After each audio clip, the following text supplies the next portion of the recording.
My name is Courtney Shelton, and this is my story. Growing up in the suburbs of Cleveland as a white female, I had a rather sheltered childhood. I never really had to deal with the concepts of race until I was much older. Like most American cities, Cleveland was rather segregated. We lived on the west side, and most of the struggle for my black brothers and sisters happened on the east side. I went to a good school in a good neighborhood surrounded by a bunch of other middle-class white families.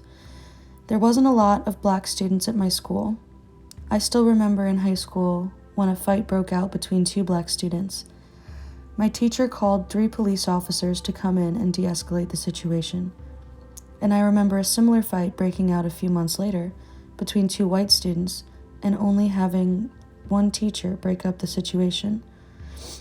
Other than that, I didn't really learn much more about the struggle of race until I moved to the South.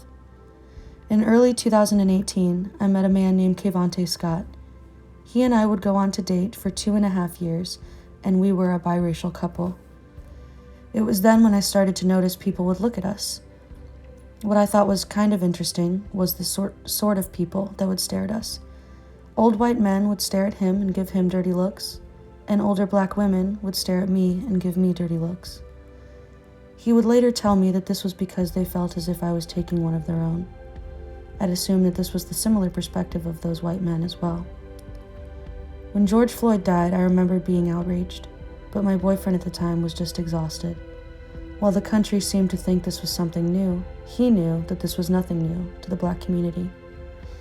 We decided to march downtown that June to make an effort to bring justice to the family of George Floyd and so many others who have had to bury their children, their uncles, their aunts, their brothers, their sisters, their mothers, their fathers. I never forget how electric that felt to be surrounded by a bunch of people with a collective goal. I will also never forget the hatred in the eyes of the counter-protesters and how evil they looked when they saw me and my boyfriend hold hands with our fists in the air. The youngest among us. Am I next? Is my dad next? One simple plea. Stop killing us. For so many watching the unrelenting images of rage, peace seems out of reach. But among the pictures of division, there are moments like these. Don't think for a second that he represents who these cops are from all over the county and around the station. We go out there to help people, not do that nonsense. In Flint, Michigan, Sheriff Chris Swanson telling his community that his police force is with them. I took my helmet off and laid the batons down. I want to make this a parade, not a protest. One of them told me I was destroying our race and that our children would be bastards. This hurt me, but again did not surprise KV. While Derek Chauvin was found guilty, there is still much to be done in America.